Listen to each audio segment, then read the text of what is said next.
بسم اللہ الرحمن الرحیم۔ السلام علیکم۔ آج اپنی ٹائم مشین میں بیٹھ کر ہم نے 3000 سال پہلے کے یروشلم میں جانا ہے کہ جب حضرت داؤد علیہ السلام کی وفات کے بعد ان کے ایک بیٹے اپنی بادشاہت شروع کرنے والے ہیں، اور تاریخ میں آگے چل کر یہ بیٹے حضرت سلیمان علیہ السلام کے نام سے جانے جائیں گے۔ لیکن آج اپنی بادشاہت شروع کرنے سے پہلے انہوں نے 3 بہت ہی اہم دعائیں مانگنی ہیں۔ ان کی پہلی دعا یہ ہے کہ اے میرے رب، جو آدمی بھی اپنے گھر سے صرف عبادت کرنے کے مقصد سے ہماری مسجد الاقصیٰ میں آئے، وہ گناہوں سے یوں پاک ہو جائے کہ جیسے اپنی پیدائش کے دن ہوا کرتا تھا۔ ان کی دوسری دعا یہ ہے کہ اے میرے رب، میرا فیصلہ آپ کے فیصلے کے مطابق ہو جایا کرے۔ اور ان کی تیسری دعا یہ ہے کہ اے میرے رب، مجھے ایک ایسی حکومت دے دے کہ جو نہ مجھ سے پہلے کبھی کسی کو ملی ہو اور نہ ہی میرے بعد کبھی کسی اور کو ملے۔ اور یوں اس تیسری دعا کے بدلے انہیں ایک ایسی سلطنت ملی، ایک ایسی کنگڈم ملی کہ آج جب میں آپ کو وہ سلطنت دکھاؤں گا تو اس کے کچھ حصوں پر تو شاید آپ کو یقین بھی نہیں آئے گا، لیکن میں آپ سے وعدہ کرتا ہوں کہ یہ سب انشاءاللہ ایک بالکل سچی انفارمیشن پر بیسڈ ہوگا۔ لیکن اس سے پہلے کہ میں آپ کو یروشلم لے کر جاؤں، ہمارا ایک چھوٹا سا ٹرپ ایک اور جگہ پر بھی ہونا ہے، اور وہ جگہ ہے 2 دریاؤں کے درمیان کی سرزمین بابل میں۔ بابل کا قدیم شہر، تقریباً 4000 سال پہلے کا وقت۔ بابل میں اس وقت امورائٹ ڈائنیسٹی کا ایک بادشاہ حمورابی حکومت کرتا ہے، اور بابل اس وقت دنیا کے موسٹ الٹرا ماڈرن شہروں میں سے ایک شہر ہے۔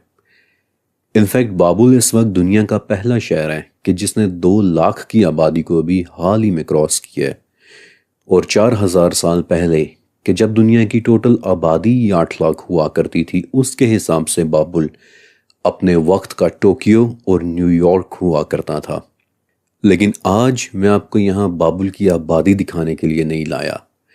بلکہ جو چیز میں آپ کو واقعی دکھانا چاہتا ہوں وہ ہے بابل میں بنائی گئی یہاں کے 4 قدیم عجائبات کہ جنہیں بابل میں رہنے والے لوگ سحر عظیم کہتے ہیں،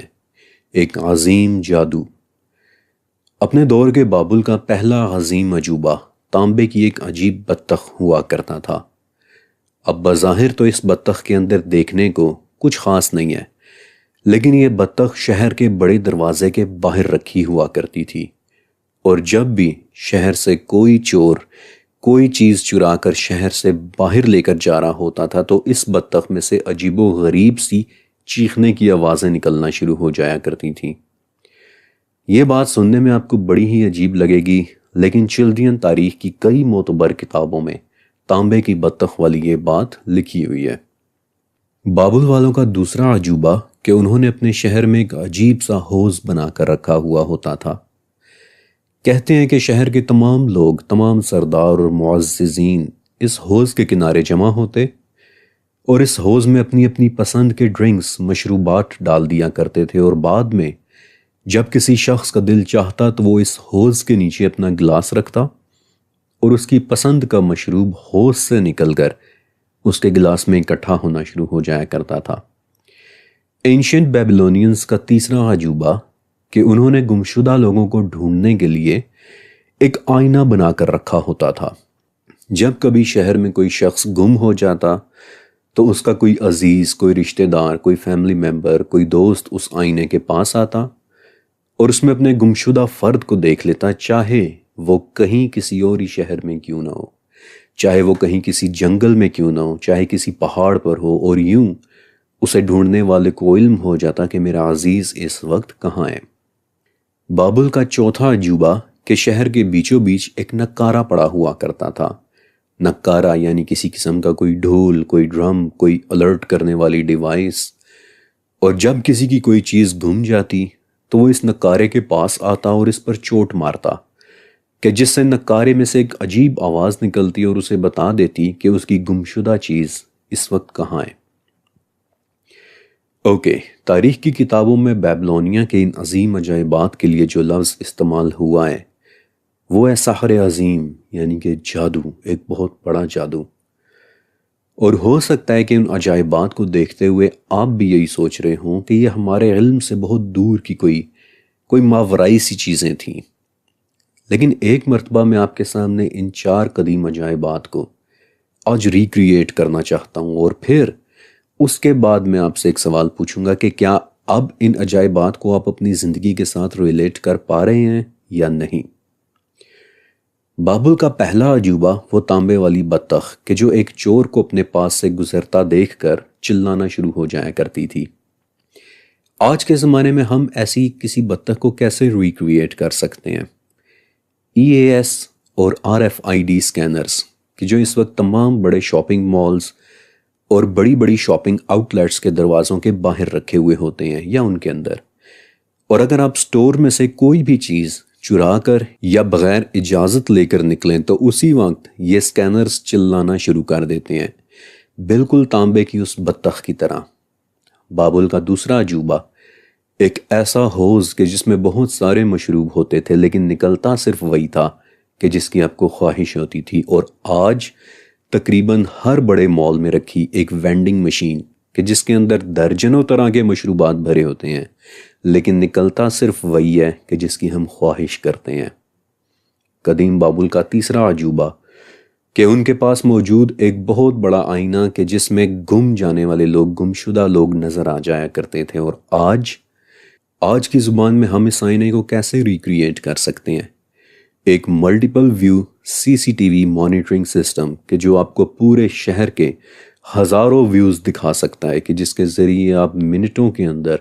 اپنے گمشدہ دوستوں اور پیاروں کو ڈھونڈ سکتے ہیں۔ اور بابل کا آخری عجوبہ ان کا نقارہ کہ جو گمشدہ چیزوں کو لوکیٹ کر لیا کرتا تھا، اور آج کے زمانے میں ہم نے بابل کا یہی عجوبہ GPS ٹریکنگ کی صورت میں ایک بار پھر سے ریکریٹ کیا ہے کہ جو ہمارے فون سے لے کر ہمارے جہازوں تک کو لوکیٹ کر سکتا ہے۔ آج بھی اگر آپ اپنے آئی فون کو کھول کر اس میں فائنڈ مائی آئی فون کے آپشن کو انیبل کر دیں تو اگر کبھی آپ کا آئی فون گم ہو جائے تو آپ صرف اپنا لیپ ٹاپ کھولیں کہ جس میں سے آپ کو گونجتی ہوئی ایک آواز آئے گی کہ جو سری ٹیکنالوجی کی آواز ہے، اور کسی نقارے کی طرح وہ آپ کو بتا دے گی کہ اس وقت آپ کا گمشدہ آئی فون کس جگہ پر ہے۔ قدیم بابل میں ہوئے اس چھوٹے سے ٹرپ کا مقصد آپ کو یہ بتانا تھا کہ بعض اوقات صرف اپنے الفاظ بدل لینے سے آپ چیزوں کی ریالٹی کو پہچان لیتے ہیں۔ بعض اوقات صرف دیکھنے کا اینگل چینج کر لینے سے آپ کے سامنے ایک نئی دنیا کھل کر آ جاتی ہے۔ اگر میں آپ کے سامنے چیخ چلا کر چور کو پکڑ لینے والی بطخ کا نام لیتا تو یقیناً آپ کو یہ جادو اور ماورائی قسم کی کوئی بات لگے گی، لیکن اگر میں آپ کے سامنے RFID اسکینرز کی بات کروں تو آپ فوراً سمجھ جائیں گے کہ میں کس چیز کی بات کر رہا ہوں۔ اور آج جو میں آپ کو دکھانے والا ہوں وہ سب ہم نے اپنے بچپن سے سن رکھا ہے، ہم سب نے، لیکن اسے شاید صرف ایک ماوراتی سی چیز کے طور پر امیجن کیا ہے، لیکن آج میں آپ کو وہ سب کچھ ایک بار پھر سے لیکن ایک نئے اینگل سے دکھانے والا ہوں کہ جسے دیکھ کر آپ کی شاید سوچ کا زاویہ ہی بدل کر رہ جائے گا۔ اور اب وقت آ گیا ہے کہ ہم 3000 سال پرانے یروشلم کی طرف چلیں کہ جہاں حضرت داؤد علیہ السلام کے بیٹے حضرت سلیمان علیہ السلام اپنی بادشاہت کی تیاریاں کر رہے ہیں، اور آج انہیں ایک ایسی بادشاہی ملنے والی ہے کہ جو نہ ان سے پہلے کبھی کسی کو ملی اور نہ ہی ان کے بعد کبھی کسی کو ملے گی، کیونکہ سلیمان علیہ السلام کی بادشاہت نہ صرف ہماری 3 ڈیمینشنز میں تھی بلکہ آپ دیکھیں گے کہ وہ ایک ساتھ کئی دوسری ڈیمینشنز میں بھی حکومت کر رہے تھے۔ آج کے اس سفر میں کہیں ہم بھٹک نہ جائیں، اس خوف سے بچنے کے لیے میں نے 4 ایسے ناموں کا انتخاب کیا ہے کہ جن کی بات پر ہم پورا یقین کر سکتے ہیں کہ وہ ہمیں صرف سچی انفارمیشن ہی دیں گے، حضرت سلیمان علیہ السلام کی حکومت کو ایک ریئلسٹک انداز میں آج کے جدید علوم کے حساب سے سمجھنے میں مدد دیں گے۔ اور انہی ناموں میں سے پہلا نام ہے ہمارے آخری نبی حضرت محمد صلی اللہ علیہ وآلہ وسلم کا، کہ جن سے ملی صحیح احادیث پر ہم 100% یقین کر سکتے ہیں کہ جن کی انفارمیشن کمپلیٹ ہے اور جنہیں ڈائریکٹ اللہ تعالیٰ نے وحی کے ذریعے علم دیا ہے۔ آپ علیہ السلام کے بعد آپ علیہ السلام کے کچھ سٹوڈنٹس تھے کہ جنہیں صحابہ کرام کہتے ہیں، اور وہ آپ علیہ السلام کے بعد دنیا کے عظیم ترین لوگ کاؤنٹ ہوتے ہیں، اور ان صحابہ کے سٹوڈنٹس کو تابعین کہا جاتا ہے۔ اب ان تابعین میں سے ایک تابعی تھے حضرت مالک رحمۃ اللہ علیہ کہ جنہوں نے ڈائریکٹ عبداللہ ابن مسعود، ابو موسیٰ عشری، ابو موسیٰ بدری جیسے بڑے بڑے صحابہ کرام سے علم حاصل کیا تھا۔ اور ان مالک کے ایک بیٹے تھے حضرت عوف بن مالک کہ جنہوں نے سلیمان علیہ السلام کی سلطنت پر بہت ڈیٹیل سے کام کیا ہے، اور ہمارے دوسرے گائیڈ ہوں گے یہی عوف بن مالک رحمۃ اللہ علیہ کے جن سے ملی انفارمیشن ہمیں سلیمان علیہ السلام کی سلطنت میں چلنے والی ملٹیپل ڈیمینشنز کو سمجھنے میں بہت زیادہ مدد دے گی۔ ہمارے تیسرے گائیڈ ہوں گے امام ابن منذر رحمۃ اللہ علیہ۔ اب یہ وہ شخص تھے کہ جو کسی زمانے میں حرمین شریفین یعنی خانہ کعبہ کے امام ہوا کرتے تھے، لیکن انہیں حضرت سلیمان علیہ السلام کی سلطنت، ان کی کنگڈم اس قدر پسند تھی کہ اس کے متعلق مزید سیکھنے کی خاطر انہوں نے کچھ مہینوں کے لیے مصر کا سفر کیا تھا، اور وہاں جا کر امام شافعی رحمۃ اللہ علیہ کے ڈائریکٹ سٹوڈنٹ سے علم حاصل کیا تھا۔ اور ہمارے چوتھے گائیڈ ہیں امام ابن جریر رحمۃ اللہ علیہ۔ اب شاید ان کا نام سن کر آپ جان گئے ہوں گے کہ میں کن کی بات کر رہا ہوں، لیکن آپ میں سے جن لوگوں نے امام ابن جریر کا نام نہیں سنا انہیں میں ایک بہت ہی دلچسپ بات بتا دینا چاہتا ہوں۔ ابن جریر رحمۃ اللہ علیہ نبی کریم صلی اللہ علیہ وآلہ وسلم کے 300 سال بعد گزرے ہیں، اور ابھی آپ چھوٹے سے ہی تھے کہ آپ کے والد نے ایک خواب دیکھا کہ ابن جریر نبی کریم صلی اللہ علیہ وآلہ وسلم کے دونوں مبارک ہاتھوں کے درمیان کھڑے ہوئے ہیں، اور آپ علیہ السلام نے اپنے ہاتھوں میں چھوٹی چھوٹی کنکریاں اٹھائی ہوئی ہیں کہ جنہیں ایک ایک کر کے ابن جریر اٹھا رہے ہیں اور پھر ان کنکریوں کو پھینک رہے ہیں۔ ابن جریر کے والد نے اپنے وقت کے بڑے بڑے علماء سے اس خواب کی تعبیر پوچھی، اور ان علماء نے بتایا کہ جریر تمہارا یہ بیٹا بڑا ہو کر دنیا میں ہر طرف علم پھیلائے گا، اور واقعی ایسا ہی ہوا۔ 7 سال کی عمر میں ابن جریر نے قرآن پاک حفظ کر لیا، 9 سال کی عمر میں حدیث کی تعلیم شروع کر لی، اور 16 سال کی عمر میں امام احمد ابن حنبل رحمۃ اللہ علیہ کے سٹوڈنٹ بن گئے۔ وہی امام احمد کہ جنہوں نے مسند احمد کی تالیف کی ہے، اور یوں نبی کریم صلی اللہ علیہ وآلہ وسلم کے صرف 300 سال بعد ابن جریر نے قرآن پاک کی سب سے پرانی تفسیر لکھی ہے، جامع البیان عن تاویل ای القرآن۔ اور یوں نبی کریم صلی اللہ علیہ وآلہ وسلم کے بعد علم کے ان بڑے بڑے ستاروں سے آج ہم حضرت سلیمان علیہ السلام کی بادشاہی کے متعلق ایسی باتیں جاننے والے ہیں کہ جس نے کئی ڈیمینشنز کے درمیان موجود پردوں کو ہٹا دیا تھا۔ اور یہاں سے شروع ہوتا ہے ہمارے آج کے سفر کا باقاعدہ آغاز۔ 3000 سال قبل یروشلم کا قلعہ، اور آج یہاں حضرت سلیمان علیہ السلام نے ایک دعا مانگی ہے کہ جو سورہ صاد میں لکھی ہوئی ہے کہ اے میرے پروردگار مجھے ایک ایسی بادشاہی عطا کر دیں کہ ویسی بادشاہی میرے بعد کبھی کسی اور کو نہ مل سکے، اور بے شک تو ہی دینے والا ہے۔ اور یوں الانبیاء کے مطابق سلیمان علیہ السلام کی دعا قبول ہونے کے بعد انہیں بادشاہی ملی تیز ہواؤں کے اوپر، کہ جو الصاد کے مطابق انہیں ہر اس جگہ پہنچا دیا کرتی تھیں کہ جہاں جانے کی وہ خواہش کرتے تھے۔ وہ ہوائیں انہیں لے کر کتنا سفر کرتی تھیں یہ بھی السبا میں بتا دیا گیا ہے۔ 1 مہینے کے راستے جتنا ڈسٹنس صبح، اور 1 مہینے کے راستے جتنا ڈسٹنس شام میں۔ پھر پرندوں کے اوپر بادشاہی النمل کے مطابق وہ خود لوگوں کو بتاتے ہیں کہ اے لوگوں ہمیں منطق الطیر یعنی پرندوں کی بولی سکھا دی گئی ہے۔ انفیکٹ ایک مرتبہ تو حضرت سلیمان علیہ السلام نے چونٹیوں کو بھی آپس میں باتیں کرتے ہوئے سن لیا تھا، اور اس واقعے کے اوپر قرآن میں پوری ایک سورہ آئی ہے، سورہ نمل یعنی کہ چونٹی۔ اور ابھی میں آپ کو بتاؤں گا بھی کہ سلیمان علیہ السلام نے چونٹیوں کو کس طرح سے بات کرتے سنا ہوگا۔ پھر 5 مختلف صورتوں میں آپ علیہ السلام کو ملی ایک ایسی بادشاہی کے متعلق بھی بتایا گیا ہے کہ جو کسی اور ڈیمینشن میں دی گئی تھی، النمل، کہ ان کے سامنے انسان اور پرندے اور جنات جمع ہوتے تھے، اور ان کو ان کی رینکنگ کے حساب سے گروپ کیا جاتا تھا، اور وہ جنات اللہ کے حکم سے سلیمان علیہ السلام کے سامنے کام کیا کرتے تھے، اور سلیمان جو چاہتے وہ انہیں تیار کر کے دے دیا کرتے تھے، مثلاً قلعے، مثلاً بڑے بڑے مجسمے، تالابوں جتنے بڑے بڑے پانی کے حوض اور ایک جگہ پر جمے ہوئے پکانے کے بڑے بڑے برتن، اور یہ تمام الفاظ انکلوڈنگ مجسمے کے الفاظ کے سورہ سبا میں موجود ہیں۔ اور یہ مجسمے والی بات بہت بہت امپورٹنٹ ہے۔ آج یا پھر اگلی قسط میں ایک بار پھر سے میں دوبارہ اس ٹاپک پر ضرور واپس آؤں گا۔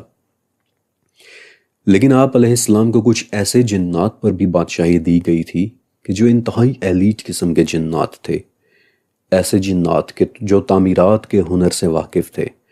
اور جو گہرے پانیوں میں غوطہ لگانے والے بھی تھے۔ تعمیرات کے ہنر سے واقف ایسے ہی ایک انتہائی پاورفل جن کے متعلق ڈسکشن بھی میری اس سیریز میں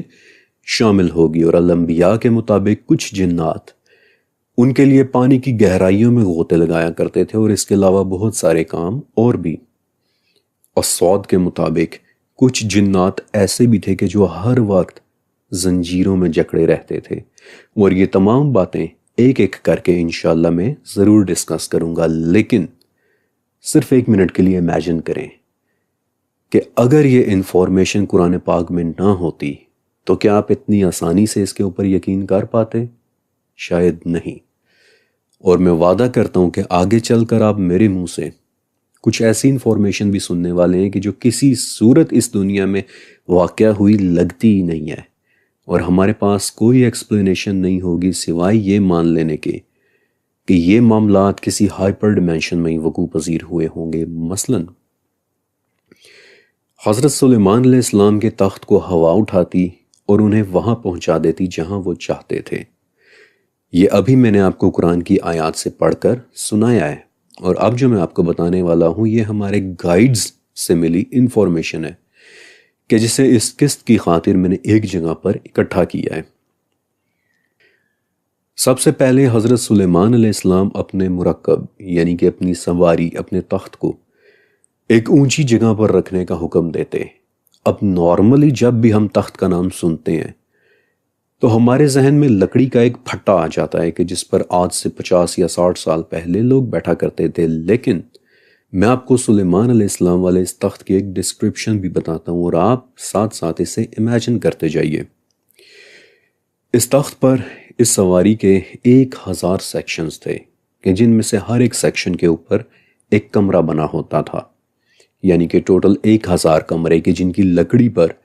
شیشے کا کام ہوا ہوا ہوتا تھا۔ ان کمروں میں سے جو کمرے نظر آیا کرتے تھے وہ صرف 300 تھے، جبکہ باقی 700 کمروں کو کوئی دیکھ نہیں پا رہا ہوتا تھا۔ اور جب اس تخت نے اٹھنا ہوتا تو ایک تیز تھرسٹ والی ہوا اسے اوپر اٹھاتی۔ ہوا کی ایمنس پاور کے ساتھ یہ پلیٹ فارم، یہ تخت، یہ اوپر کی طرف اٹھتا، اور ایک مرتبہ جب یہ تخت ایئر بورن ہو جاتا تو پھر تھرسٹ کی جگہ ایک نرم ہوا کے ساتھ ریپلیس ہو جاتی، اور وہ اسے نرمی کے ساتھ لے کر آگے کی طرف چلا کرتی تھی۔ یہ تمام باتیں المستدرک للحاکم میں لکھی ہوئی ہیں، اور المستدرک للحاکم کا احادیث کی کلیکشن میں کیا مقام ہے یہ بات میں پچھلی قسطوں میں 2 مرتبہ بتا چکا ہوں۔ بہرحال وہ ہوا اس پلیٹ فارم کو، اس تخت کو اتنا نرمی سے، اتنا جنٹلی سے پش کرتی تھی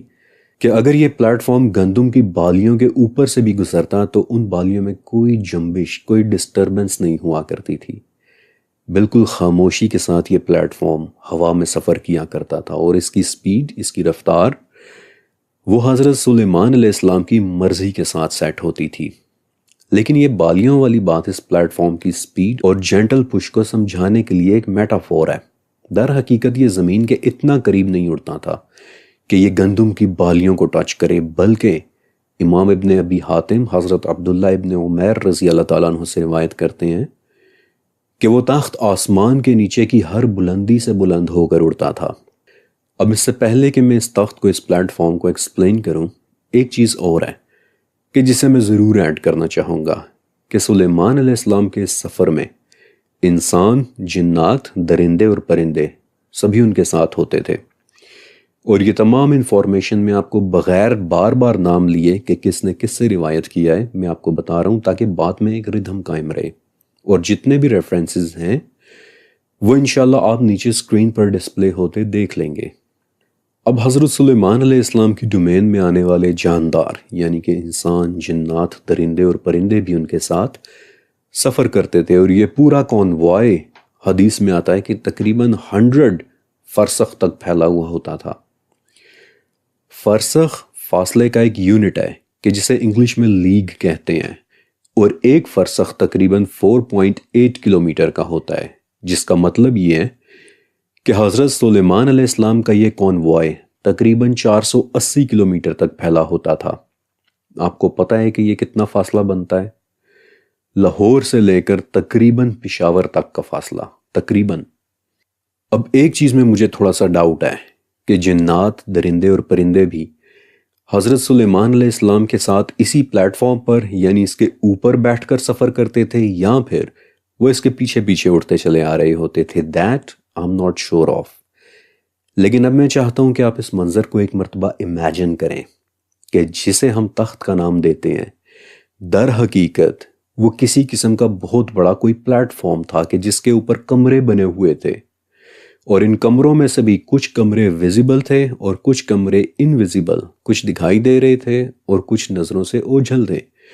اور یہ پلیٹ فارم اپنی اڑان سے پہلے کسی اونچی جگہ پر رکھا جاتا تھا کہ جسے ہوا کا ایک زوردار تھرسٹ اوپر اٹھاتا تھا،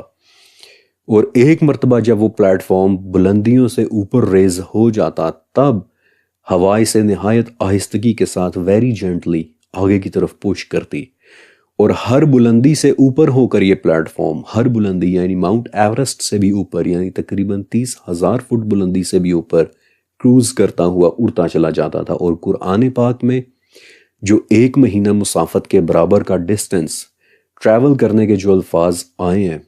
انہیں میں نے کیلکولیٹ کر کے بھی دیکھا، تو یہ 997 کلومیٹر یا پھر رفلی 1000 کلومیٹر صبح اور 1000 کلومیٹر شام کو بنتا ہے، یعنی ایک دن میں 2000 کلومیٹر پاکستان کے شہر کیپٹل اسلام آباد سے لے کر انڈیا کے شہر گوا تک۔ اور اب میرا آپ سے ایک سوال ہے کہ کیا آپ کو یہ پلیٹ فارم کسی قسم کا کوئی الٹرا ماڈرن ایئر کرافٹ نہیں لگتا؟ ایک انتہائی زبردست ایئر کرافٹ کہ جو انتہائی وزنی ہونے کے باوجود ایئر بورن ہونے کی صلاحیت رکھتا ہے، ایک ایسی فلائنگ مشین کہ جو انٹر ڈیمینشنل سفر کرنے کی صلاحیت رکھتی تھی، کیونکہ اس کے کچھ حصے نظر آیا کرتے تھے اور کچھ حصے آنکھوں کو دکھائی نہیں دیتے تھے، کہ جسے حضرت سلیمان علیہ السلام کسی اونچی جگہ پر بنے ایک طرح کے لانچ پیڈ پر رکھتے تھے، اور وہاں سے وہ ہوا کے زوردار تھرسٹ کے ساتھ ورٹیکل ٹیک آف کیا کرتا تھا، یعنی کہ کسی جہاز کی طرح رن وے پر بھاگ کر نہیں، بلکہ کسی راکٹ شپ کی طرح اپنی جگہ سے ایک ورٹیکل ٹیک آف، اور جو ایٹ لیسٹ 30,000 فیٹ کی ایلیویشن پر سفر کیا کرتا تھا۔ اور آج بھی زیادہ تر کمرشل فلائٹس اسی ایلیویشن پر فلائی کرتی ہیں، 30,000 فٹ سے لے کر 42,000 فٹ کے درمیان۔ اور ایک جگہ امام ابن جریر رحمۃ اللہ علیہ نے قتادہ ابن نعمان رضی اللہ تعالیٰ عنہ سے روایت کیا ہے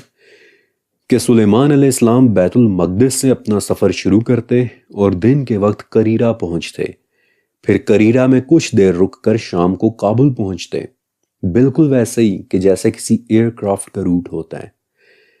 اوکے، دوسری بات کہ جو کیلکولیشن ابھی میں نے آپ کو بتائی ہیں، یعنی کہ ڈسٹنس ٹریول کرنے والی، وہ کیلکولیشنز ایک پیدل چلنے والے کے انسان کے حساب سے ہیں، یعنی کہ قرآن پاک کے الفاظ ہیں کہ وہ ایک صبح میں 1 مہینے کی مسافت تک کا سفر کر لیا کرتے تھے۔ تو یہاں پر میں نے پیدل سفر کرنے کی مسافت کو ایزیوم کیا ہے کہ 1 مہینے میں انسان پیدل کتنی مسافت طے کر لیتا ہے، اور وہ بھی تب کہ اگر وہ کہیں سٹے نہ کرے، اور اگر موسم صاف ہو، اور اگر وہ انسان صحت مند ہو، جیسے تمام فیکٹرز کو سامنے رکھ کر۔ لیکن اگر اس 1 مہینہ کی مسافت میں آپ پیدل انسان کے بجائے ایک گھڑ سوار کو ڈال دیں، کیونکہ وہ شاید زیادہ بہتر فٹ بیٹھے، اور کہ جو آلموسٹ 90 کلومیٹر پر آور کی سپیڈ سے سفر کرتا ہے، تو اس حساب سے سلیمان علیہ السلام کا یہ ایئر کرافٹ، یہ پلیٹ فارم صرف ایک صبح میں 65,000 کلومیٹر کا سفر کر لینے کی صلاحیت رکھتا ہوگا، کہ جس کا عام الفاظ میں مطلب ہوتا ہے کہ وہ ایئر کرافٹ صرف ایک صبح میں پوری دنیا کا چکر لگا سکتا تھا، اور اگر سلیمان علیہ السلام چاہتے تو دنیا کا ایک اور چکر وہ شام کے وقت بھی لگا سکتے تھے۔ نو ونڈر کہ مجاہد رحمۃ اللہ علیہ نے یہ الفاظ کیوں کہے تھے کہ سلیمان علیہ السلام کی بادشاہت پوری دنیا کے اوپر ہوتی تھی۔ امیزنگ۔ اوکے، اب ایک سوال یہ بھی ہے کہ اس طرح کے سفر پر نکلتے ہوئے حضرت سلیمان علیہ السلام تمام چرند پرند اور جنات کو اپنے ساتھ کیوں رکھتے تھے؟ تو ڈیئرز، بادشاہ ایسے ہی کرتے ہیں۔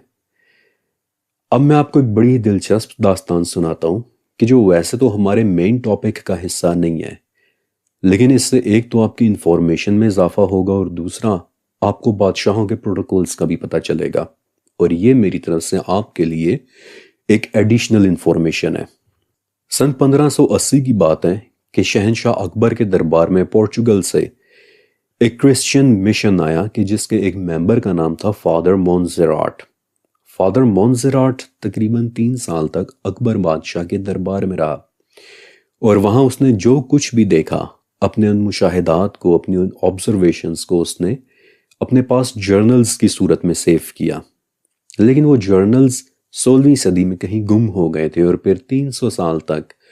ان جرنلز کا کچھ پتہ نہیں چلا کہ وہ کہاں گئے۔ تاریخ کی ایک بہت قیمتی انفارمیشن گم ہو گئی، لیکن 1914 میں کلکتہ کی لائبریری سے مجھ جیسے علم کے ایک پیاسے نے ایک ریلنٹلیس ایفرٹ کے بعد انہیں ڈھونڈ نکالا، صرف یہ جاننے کے لیے کہ اکبر کے دربار میں بیٹھنا کیسا لگتا ہوگا۔ I can very much understand کہ جب اسے وہ جرنلز مل گئے ہوں گے تو اس وقت اسے کتنی خوشی ملی ہوگی، اور کبھی موقع ملا تو ان جرنلز کے متعلق میں آپ کو بہت دلچسپ ڈیٹیلز کے ساتھ اور باتیں بھی بتاؤں گا۔ اب ان جرنلز میں فادر مونسراٹ نے بادشاہ اکبر کے شکار کے لیے نکلنے کا ایک منظر لکھا ہے کہ جب بادشاہ اکبر شکار کے لیے نکلتا تھا تو اس دن کیا ماحول ہوتا تھا۔ اس دن اکبر کے ساتھ پوری ایک شکار پارٹی ہوتی تھی کہ جو 18 میل کے دائرے پہ پھیلی ہوئی ہوتی تھی۔ چند ایک خاص لوگوں کے علاوہ کسی کو بھی شکار پارٹی کے قریب آنے کی اجازت نہیں ہوتی تھی، اور اکبر کے پرائیویٹ باڈی گارڈز اس کے گرد ہلال کے چاند کی صورت میں، ایک کریسنٹ مون کی صورت میں مارچ کیا کرتے تھے، اور ان گارڈز کے ہاتھوں پر شکاری باز بیٹھے ہوا کرتے تھے۔ اس سب کے علاوہ شکار پارٹی میں بھوکے چیتے بھی ہوتے تھے کہ جن کی آنکھوں پر پٹی بندھی ہوتی تھی، اور پھر آؤٹر سرکلز میں 30 میل کے ایریا تک رائل سکاؤٹس گھوما کرتے تھے کہ جو شکار پارٹی کے ساتھ ساتھ بھاگتے اور کسی بھی قسم کے حملے کی خبر دینے کے لیے ہر وقت الرٹ ہوا کرتے تھے، اور یوں 50 میل کے رقبے پر پھیلی یہ شکار پارٹی شاہانہ طریقے سے اپنا شکار کھیلا کرتی تھی۔ تو بادشاہ اسی طرح سے نکلا کرتے ہیں اپنے پورے پروٹوکول کے ساتھ، بس فرق صرف اتنا ہے کہ اکبر جیسے زمینی بادشاہ زمین پر اور 50 میل کے دائرے میں مارچ کرتے، جبکہ بادشاہوں کے بادشاہ حضرت سلیمان علیہ السلام 480 کلومیٹر اور مختلف ڈیمینشنز میں پھیلے ایک رائل پروٹوکول کے ساتھ زمین و آسمان میں سفر کیا کرتے تھے۔ لیکن ابھی تو میں نے آپ کو سلیمان علیہ السلام کے متعلق بتانا صرف شروع کیا ہے۔ امام ابن ابی شیبہ اور امام حاکم دونوں ابن عباس رضی اللہ تعالیٰ عنہ سے کوٹ کرتے ہیں کہ سلیمان علیہ السلام کے آس پاس جنات اور انسان اپنی رینکنگ کے حساب سے بیٹھے ہوا کرتے تھے۔ پہلے انسانوں میں سے ٹاپ کے انسان آپ کے ارد گرد بیٹھتے، پھر جنات میں سے ایلیٹ کلاس انتہائی پاورفل جنات آپ کے آس پاس بیٹھتے، اور اسی ایلیٹ کلاس انر سرکلز میں سے ایک شخص کا نام تھا آصف ابن برخیہ، کہ جس کے متعلق میں شاید اگلی قسط میں آپ کو بتاؤں گا بھی۔ اوکے، اب ایسے پورے سفر کے دوران ابن ابی حاتم عبداللہ ابن عمیر رضی اللہ عنہ سے روایت کرتے ہوئے بتاتے ہیں کہ سلیمان علیہ السلام سر جھکائے اللہ کی عبادت میں مصروف رہتے، اور ایسے ہی ایک سفر کے دوران کہ جب سلیمان علیہ السلام آسمان و زمین کے درمیان تھے کہ آپ پر وحی نازل ہوئی کہ سلیمان، اب آپ کی بادشاہی میں یہ اضافہ بھی ہونے والا ہے کہ جو بھی کوئی شخص کسی بھی چیز کے متعلق بات کرے گا، ہوا اس کی کہی ہوئی بات کے متعلق آپ کو آگاہ کر دیا کرے گی۔ اور اس کے بعد پھر سورہ نمل والا وہ واقعہ ہوا تھا کہ جب سلیمان علیہ السلام چیونٹیوں کی ایک وادی پر سے گزرے تو انہوں نے چیونٹیوں میں سے ایک چیونٹی کو یہ بات کرتے سنا کہ اپنے اپنے بلوں میں چلی جاؤ، کہیں ایسا نہ ہو کہ سلیمان اور اس کا لشکر تمہیں روند ڈالے اور انہیں اس بات کی خبر بھی نہ ہو۔ اور اسی واقعے کی وجہ سے پھر سورہ نمل کا نام سورہ نمل ہوا، یعنی کہ چیونٹی۔ بہت ممکن ہے کہ اس وقت حضرت سلیمان علیہ السلام اپنے اس پلیٹ فارم کو لے کر چیونٹیوں کی اس وادی میں، اس میدان میں ڈیسینڈ کر رہے ہوں، وہاں اتر رہے ہوں، وہاں ٹچ ڈاؤن کر رہے ہوں، اور تب ایک چیونٹی نے یہ بات کہی ہو، اٹس کوائٹ پاسبل۔ اور پھر اگلی آیت ہے کہ اس کی بات سن کر حضرت سلیمان علیہ السلام مسکرا کر ہنس دیے اور اپنے رب کا شکر ادا کیا ان تمام نعمتوں کے لیے کہ جو اس نے آپ علیہ السلام کو دی تھی۔ اور ابھی میں آپ کو یہ بتاتا بھی ہوں کہ سلیمان علیہ السلام نے چیونٹیوں کی وہ بات کیسے سنی ہو سکتی ہے۔ دیکھیے، چیونٹیوں کا کمیونیکیشن موڈ بہت مختلف ہوتا ہے۔ ہماری طرح ان کے کان نہیں ہوتے، اور ان کی آنکھیں بھی نیئر سائٹڈ ہوتی ہیں، یعنی کہ انہیں دور تک نظر بھی نہیں آتا، لیکن پھر بھی ان کی communication skills out of this world قسم کی ہوتی ہیں، کیونکہ ایک چیونٹی میلوں دور موجود کسی دوسری چیونٹی کے ساتھ کمیونیکیٹ کر سکتی ہے۔ اسی لیے آپ کبھی بھی چیونٹیوں کو اکیلا نہیں دیکھیں گے، کیونکہ اگر کسی جگہ انہیں خوراک مل جائے تو فوراً یہ کمیونیکیٹ کر کے اپنی باقی فیملی کو بھی وہاں بلا لیتی ہیں۔ لیکن کیسے؟ ہائیلی اسپیشلائزڈ سینسرز اور اپنی ٹانکوں کے ذریعے زمین میں ہونے والی وائبریشنز کو محسوس کر کے یہ چیونٹیاں اپنے ارد گرد کے ماحول کا پتہ چلا لیتی ہیں، اور پھر اپنے جسم سے ایک خاص طرح کا کیمیکل فیرامون خارج کر کے ہوا کے ذریعے یہ ایک دوسرے کو سگنلز بھیجتی ہیں، اور دوسری چیونٹیاں اپنے سر پر لگے فیلرز یا پھر اینٹینائز کے ذریعے ان فیرامونز کو ڈیٹیکٹ کر کے فیرامونز کی زبان سمجھ لیتی ہیں کہ دوسری چیونٹی کیا کہہ رہی ہے، اور اسی کمیونیکیشن کو انٹرپریٹ کر لینے کی صلاحیت مل چکی تھی حضرت سلیمان علیہ السلام کو۔ ہوا کے ذریعے بھیجے گئے پیغامات کو سمجھنے کی کسی طرح کی ہائیلی ایڈوانسڈ کمیونیکیشن انٹرسیپٹر صلاحیت کہ جو آج بھی ہمارے پاس نہیں ہے۔ Incredible, extremely incredible. اوکے، آگے چلتے ہیں۔ اب سورہ صاد کی 32 نمبر آیت ہے کہ میں نے اپنے پروردگار کی یاد پر ان گھوڑوں کی محبت کو ترجیح دی یہاں تک کہ وہ چھپ گئے۔ اس آیت کی بہت ساری انٹرپریٹیشنز ہوئی ہیں۔ کوئی کہتا ہے کہ حضرت سلیمان علیہ السلام گھوڑوں کی دوڑ کروا رہے تھے تو سورج پردے کے پیچھے چھپ گیا، جس کی وجہ سے ان کی نماز فوت ہو گئی، حالانکہ اس آیت میں سورج کے چھپ جانے کا ذکر نہیں ہے، اور یہ انٹرپریٹیشن شاید سب سے سمپل انٹرپریٹیشن ہے۔ لیکن ایک بات پر زیادہ تر سکولرز متفق ہوتے ہیں کہ سلیمان علیہ السلام سے کسی قسم کی نماز، کسی قسم کی یاد الہی، کسی قسم کا ذکر مس ہو گیا تھا، کہ جس کی وجہ سے انہوں نے یہ بات کہی کہ میں نے اپنے پروردگار کی یاد پر ان گھوڑوں کی محبت کو ترجیح دی۔ اب اس آیت میں جو چیز بہت دلچسپ ہے وہ ہے وہ پردہ کہ جس کے پیچھے چھپ گئے تھے، گھوڑے چھپ گئے تھے۔ دیکھیے، ایک چیز ہے کہ جس پر میں چاہتا ہوں کہ آپ تھوڑا سا غور کریں کہ حضرت سلیمان علیہ السلام کی بادشاہی بڑی بڑی حیران کن چیزوں پر تھی، جنات پر، پرندوں پر، انسانوں پر، اور اٹ از گیون کہ اپنی اس بادشاہی کے دوران یقیناً انہوں نے بڑے بڑے حیرت انگیز فینومیناز بھی دیکھے ہوں گے۔ لیکن اس کے باوجود کہ اگر وہ ان گھوڑوں میں اتنا محو ہو گئے کہ ان سے ان کی نماز بھی مس ہو گئی، تو اس بات کا پھر ایک ہی مطلب ہو سکتا ہے کہ وہ گھوڑے یقیناً کوئی بہت ہی ایکسٹرا آرڈینری قسم کے گھوڑے ہوں گے۔ اور ہمارے وہ گائیڈ سکولرز کہ جن کے متعلق میں نے آپ کو اس ویڈیو کے شروع میں ہی بتایا تھا، ذرا دیکھیں کہ وہ سکولرز ان گھوڑوں کے بارے میں کیا کہتے ہیں۔ عبد بن حمید رحمۃ اللہ علیہ اور ابن منذر رحمۃ اللہ علیہ، عوف رحمۃ اللہ علیہ سے روایت کرتے ہیں کہ وہ گھوڑے پروں والے ایسے گھوڑے تھے کہ جو کسی طرح کے پانی کے پیچھے سے نکالے گئے تھے۔ نہ تو حضرت سلیمان علیہ السلام سے پہلے کسی نے ان گھوڑوں کو دیکھا، اور نہ ہی ان کے بعد نے کسی نے ان گھوڑوں کو دیکھا، اور وہ پانی کسی بہت گہرے سبز رنگ کے پردے کے پیچھے تھا، کہ جس پردے کے متعلق پھر یہ الفاظ استعمال ہوئے کہ حتی توارت بالحجاب، یعنی کہ حتیٰ کہ وہ پردے کے پیچھے چلے گئے۔